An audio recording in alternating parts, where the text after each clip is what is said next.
Hi there, YouTube. Today's Kingdom song is really special.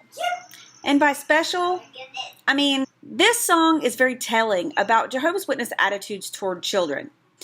This is certainly how my parents thought, and still think.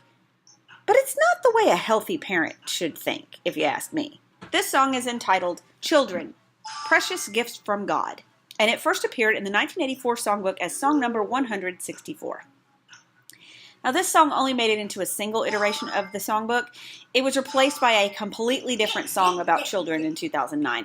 That new song has the same scriptural reference, Psalms 127, but everything else is different.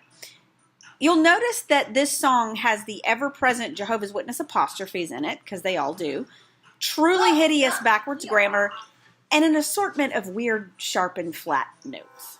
Precious gifts from God, our children are a possession to train and to teach. If you believe in a invisible father figure in the sky, then okay, you're free to think of your children as gifts from God. But the reality is, the children are a gift from biology. We literally make them ourselves. How's this for a head trip, XJWs? What is the most shameful, reviled, grodified act for a Jehovah's Witness? Sex. And where do these precious gifts from God actually come from? Sex. I think something's a little out of balance here. Also, in case you missed it, children are actually people. They are small, needy, messy, loud people with great big heads, but they are still actually people. They are not possessions. Look, people don't own other people, even if they think they do, even if they think they should. That's why slavery's wrong. We do not own our children.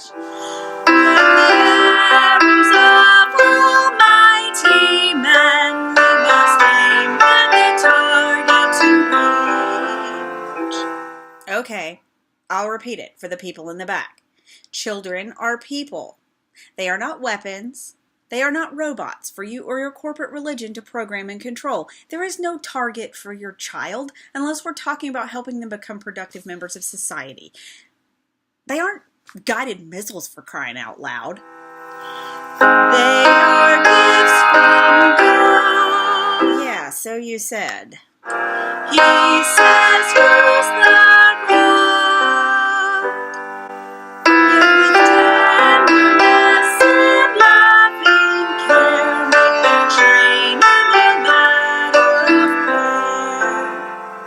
hold up, time out. In order to really understand what's being said here, we have to take a slight detour. What are they talking about when they say use the rod? They're referring to corporal punishment, most commonly called spanking.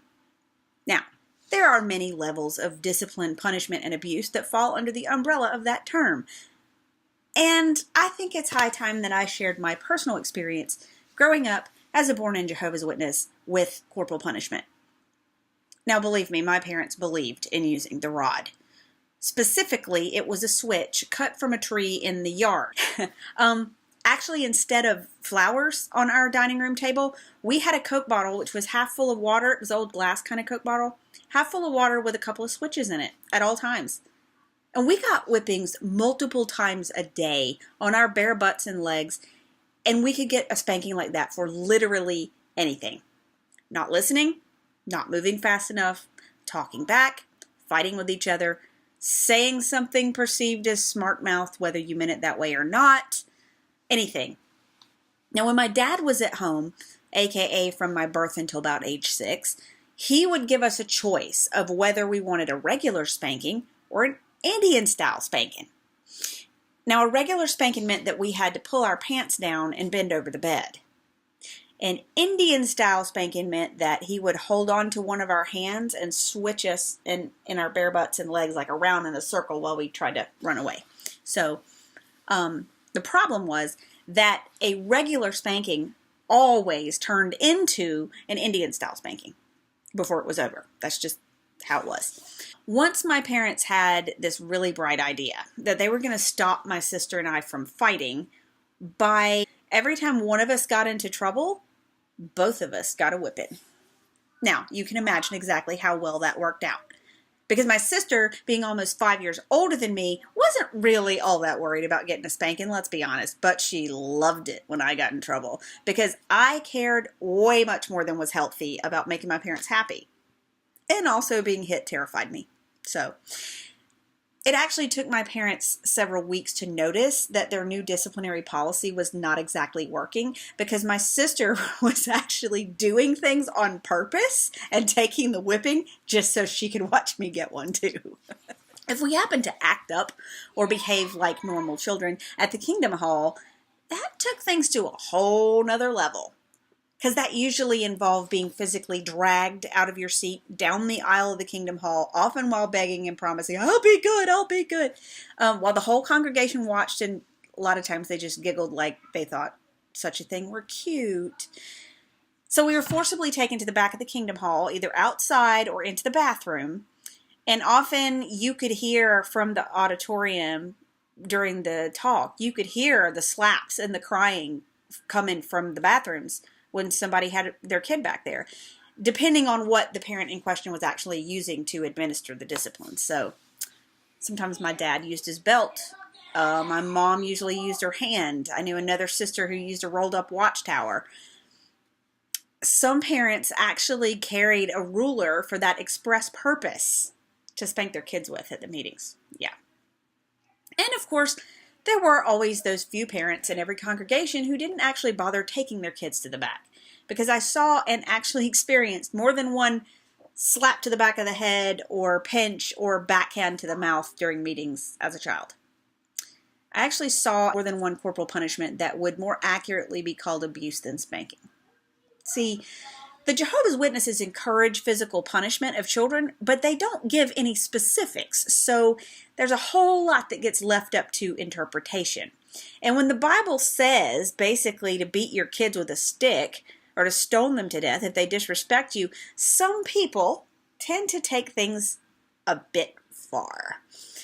Now, add to the fact that Jehovah's Witnesses are some of the least educated people around, so it's not like they're reading the latest literature from research scientists about what spanking and other forms of physical punishment actually do to the developing child's brain. Well, you can see how the situation could be a little bit less than ideal for a kid. Can't you? Now, as a person raised with almost constant punishment, being spanked multiple times a day as a young child, I have to say that the main thing it taught me was to fear my parents. It didn't teach me to respect them. It certainly didn't teach me to trust them. And it certainly didn't help me with being abused in other ways either. But the song says to beat your kids with tenderness and loving care. So I guess that makes it okay, right? Guys, how the hell do you beat someone with tenderness? The real feelings in our youthful heart to Jehovah will require all our skill. Okay, let me get this straight. They're saying that even though you beat your kids on the regular, they're supposed to trust you with their real feelings? Well, what if their real feelings are that they're afraid of you and they don't trust you because they never know when you're going to haul off and knock them into next week?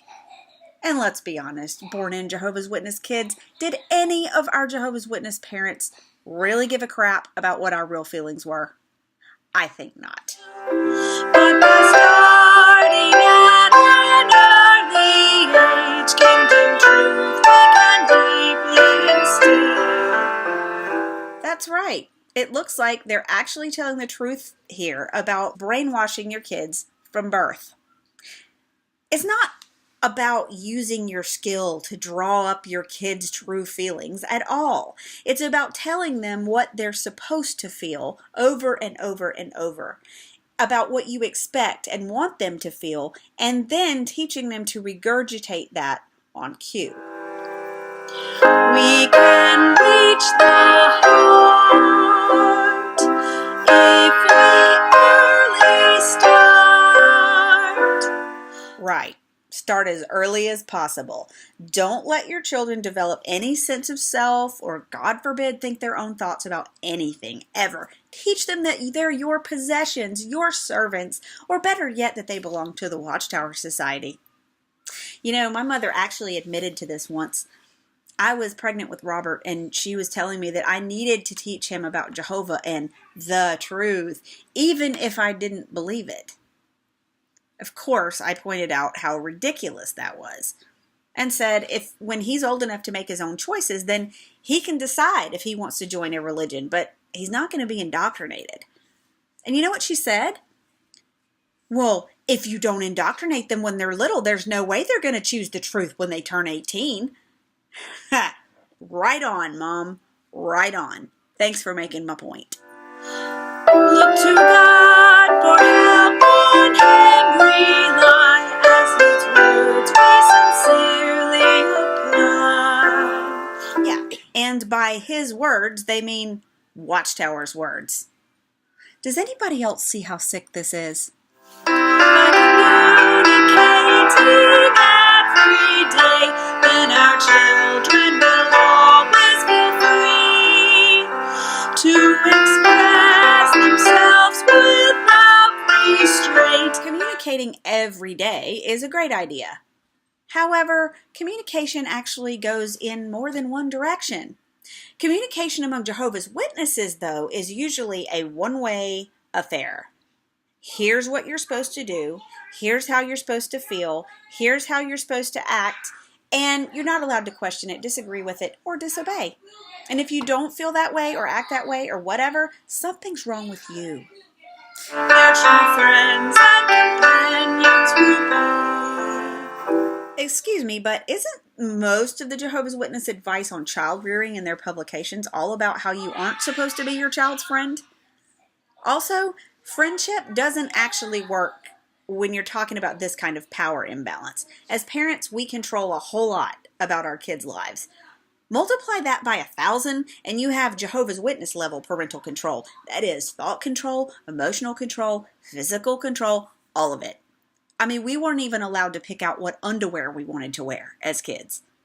Look, a slave cannot be friends with their master. It's hard for an employee to be friends with their boss. And it's impossible for a parent to be friends with their child until the child is an adult and out of the parent's daily control. That's just how it is. Do not then berate, just communicate. To berate is to scold or criticize someone angrily. And I was berated on a daily basis growing up. And my mother still takes every opportunity to berate me further. See, to many Jehovah's Witnesses, berating their children is the only form of communication. We ourselves must strive to keep from blame as these arrows we carefully aim. Interesting choice of words here, especially in light of the child abuse scandal. Notice it doesn't say we must strive to keep from damaging our children or from abusing them in any way. It says we should strive to keep from blame. But isn't there a considerable amount of territory between not doing anything wrong and not getting blamed for doing something wrong? Those aren't quite the same thing, guys. And again, children are people. People, not weapons. You can guide them, but you don't get to aim them, because they're not weapons. An inheritance our children are, but to God they do truly belong. Really? How do you figure? Look, I made them. I carried them inside my body for 9 months. I went through labor. I gave birth to them. As far as I'm concerned, they belong to me. Not as possessions, but as responsibilities. They belong to me in the same way I belong to them. Now, I'm not sure where this song is going with the whole inheritance thing, right? Because an inheritance is something that's passed down from generation to generation. And children actually are the next generation, so how could they be passed down to you if you're the one who made them? Unless you're a time traveler. Oh, but you know what? We all know how Jehovah's Witnesses struggle with the word generation. They're a fruitage that brings rich rewards if we teach them the right from the wrong. Fruitage is such a goofy word. And not to belabor the point, but children are people. Children are people. They are not produce. While I agree that parenting can be quite rewarding, I'm thinking that's not really what they had in mind with this lyric. Because there are so many conditions here. Children apparently only bring rich rewards if we teach them the right from the wrong. Although most of us have taught our kids the right from the left. So I guess we're shit out of luck on the rich rewards thing. Bummer. Why are those "these" even there? The right implies direction, as in right and left, forward and backward. I think the phrase they were actually looking for was right from wrong. But apparently they don't have such a solid grip on right and wrong, so I don't know. How we hope and yearn that they'll really learn. Did you happen to notice what they're doing with the music here? The minor flat notes are almost an audible, watch out. And the next line, which resolves back to a major, is positive, as in, this line is the answer. So create a problem, give them an answer. So in verse 1, for example, they are gifts from God. You better watch. He says, use the rod. Oh, God says, beat him with a stick. Wail away, Mom and Dad.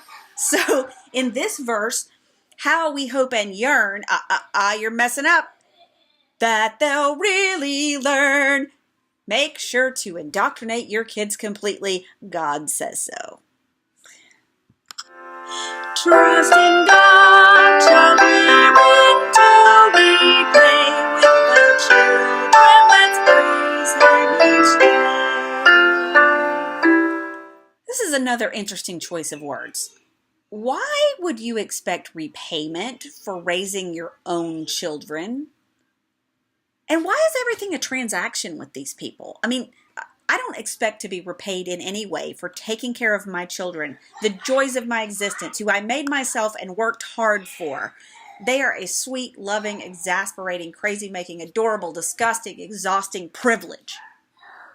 So this song seems to be implying that if Jehovah's Witness parents brainwash their children properly and beat them regularly and teach them to praise Jehovah and the Watchtower Society every day, there's going to be some kind of repayment for them, some kind of rich reward. So in other words, they're doing it for a payoff to get to paradise. There's no love with these people. It gets indoctrinated right out of them from the moment they're born. This is not right. It's not right. This is why so many born-in Jehovah's Witnesses and those whose parents came in when they were super young suffer from depression, mental illness, eating disorders, post-traumatic stress disorder. I mean, this right here is, in my opinion, part of what's behind the higher rates of suicide among Jehovah's Witnesses and former Jehovah's Witnesses. I mean, this is why being disfellowshipped and shunned is so destructive to a Jehovah's Witness kid in a way that it wouldn't be to a normal person who hasn't been brainwashed their whole life. So if you're watching this and you're trying to make a decision about whether to allow your children to be raised in this religion, please take my advice as someone who is raised in it. Just don't allow it. Don't do it. Don't let it happen.